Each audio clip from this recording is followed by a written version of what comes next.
Hi, I'm sitting here with Debbie Rice, who's the music director at the Handbell Society of Edmonton and has been involved in handbells and numerous organizations around the world. So, tell us what got you into handbells. Well, to be honest, handbells found me, and it was a life-changing experience.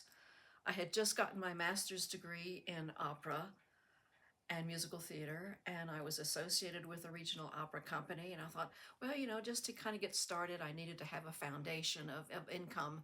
So I answered an ad for a 1-year interim church music program, and I got that job. And it was like, oh, by the way, we've recently gotten a set of handbells as a memorial for a young person who was unexpectedly taken from life.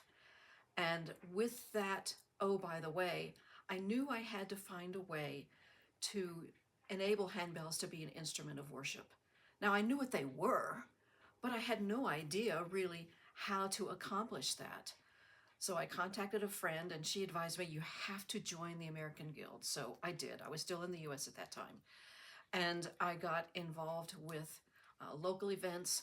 I went to a director's seminar, which was I just hung on to every single word of every single thing I could, and just grew from there.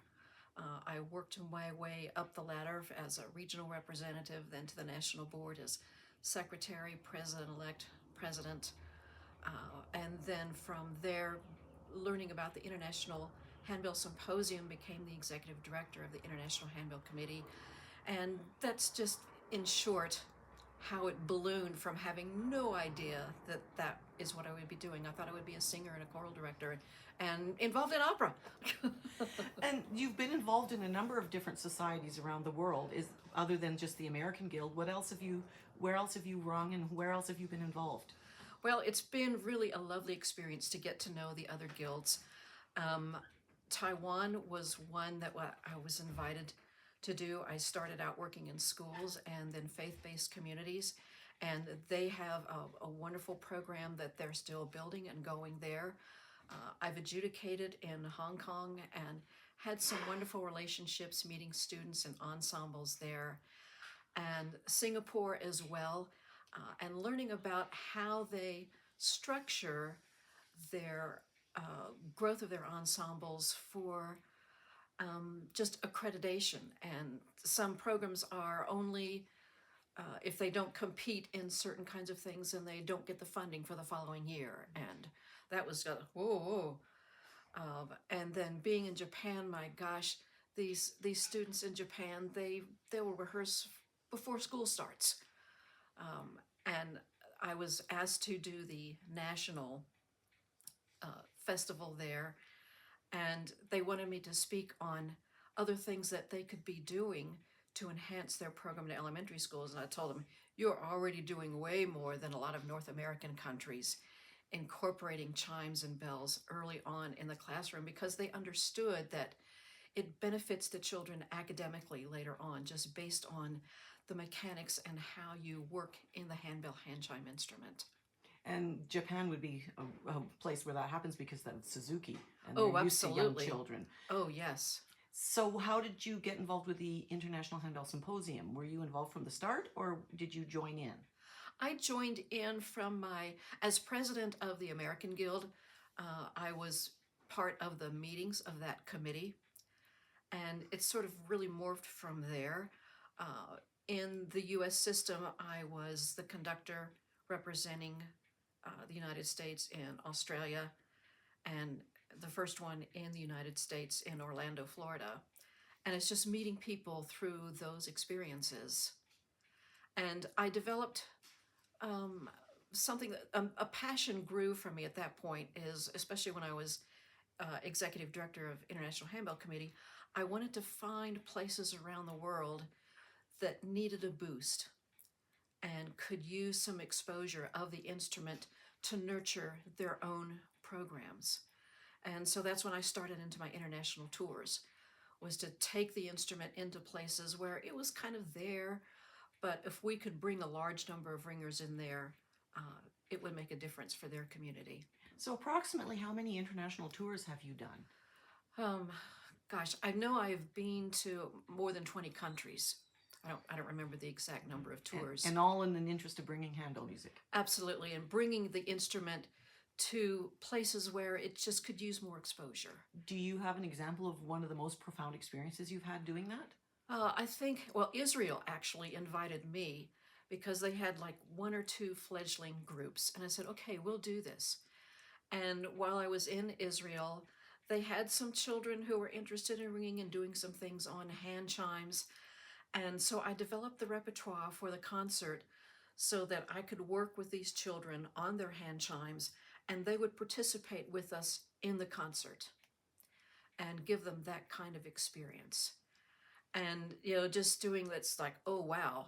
And then during intermission, I had the ringers who were behind the table go out in the audience, bring someone up behind the table that had never done before, and we would do something very simple so they had immediate results on how the instrument could work. Oh, that sounds excellent. Now, bring it back to North America. I understand that you were quite instrumental in starting the Distinctly Bronze events. Well, I was the founder of that event. I had Don Oyerwood was a very close mentor of mine, and I went to his festivals at Bayview all the time. And when he was starting his retirement, I was still on the national board, and we started having small discussions about we need to have something like this because we didn't know where that big festival was going. And I said, well, let's have our own. And I had the most experience from the national board with the Bayview Festival. So I met with a few people and we just got it started from that perspective. So after all that international experience, you ended up here in Canada. How did that come about? Well, that was totally unexpected as well. I was representing the U.S. as conductor in the symposium in Australia. And I knew some of the Canadians from my being at previous symposia.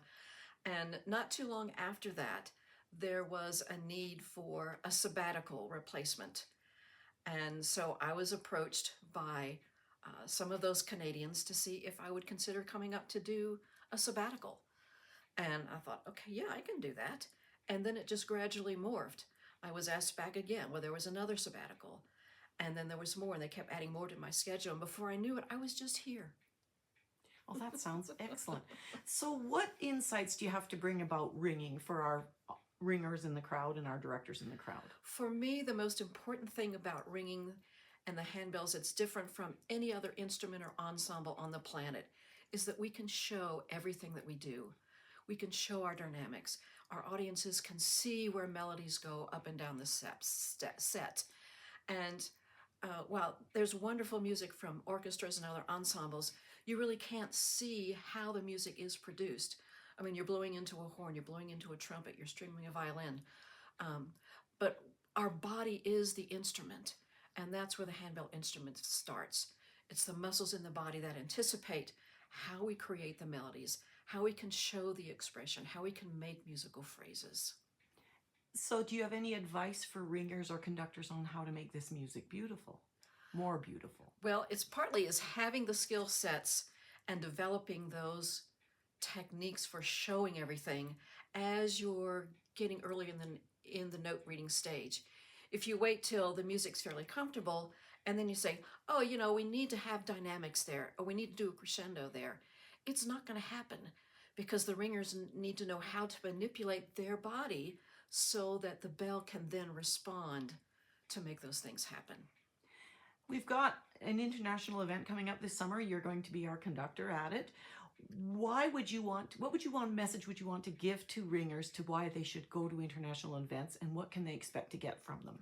It is so wonderful to see the perspectives from different countries, to be exposed to their cultures from being behind the table with different ensembles, but also with conductors. You get to experience music from different countries and just the interpretations that are possible. What about your advice to individual ringers? The closer you get to performance, I will frequently say, a smile will improve your tone. And as we're making these final preparations, I remind the ringers that the audiences will hear what they see you do. And that's just an advantage that we have over any other instrument in the world. And what about the inevitable mistakes? Yeah, one person can certainly ruin the performance if you give it away with your eyes. If you do something you don't intend, just put the bell down on the table, Don't show anything of frustration with your face. And in all else fails, always look like you're having fun. Absolutely, absolutely. You do a lot of work with conductors and helping conductors to do a better job. What advice do you have for them? I always use a baton. It provides precise downbeat, and when you're looking over your binder, it's easier to catch the tip of a baton for a downbeat than it is for a hand motion to know exactly where it's going to land. And even with young ringers, I use a baton, and I find that they like that experience because it makes them feel even more professional, just the fact that you're using a baton with them. And and sometimes with the children, once we're very familiar with something that's even just half notes and whole notes, I'll pick one of the ringers and say, "Okay, you come here and use my baton, and I'll mirror what you need to do." So it provides just a good foundation for providing clearly where the beats need to belong when ringers don't always have the ability to squarely look you in the eye from over the binders or from a corner or a side of the room. And what about for performances? For performances, my preference is not to see directors visibly beat a full measure that the audience can see. If an ensemble needs preparation for a tempo, they can either tap it to their chest, tap the end of the baton, or make the preparation very small so that the first thing that the audience sees is the ringers play. They don't see the conductor doing this big, elaborate visual presentation. It's the downbeat or wherever they first start to make the music. You started this interview talking about you wanting to spread handbells throughout the world. We can't do that, but what are you doing and what do you recommend conductors do to provide spread handbells in our area, and what do we do here? Well, most recently, I think it's the outreach to the young ringers and the younger ages, because we have to build the future players for that instrument. Most recently, I was up at Fort McMurray, and we did workshops in 6 different elementary schools, just showing them different ways that they can do things and inspiring, nurturing their confidence for what they are doing. And that's all part of it is, if something needs to be corrected or to build their skills, first let them know what they're doing really well, and then go into the details for what they need to do to make it even better. Do you have any last words of advice for us? For as far as conducting? Anything. Or the handbell community. Well, we as musicians, we can't individually change the world, but through music we can, and the music also changes us.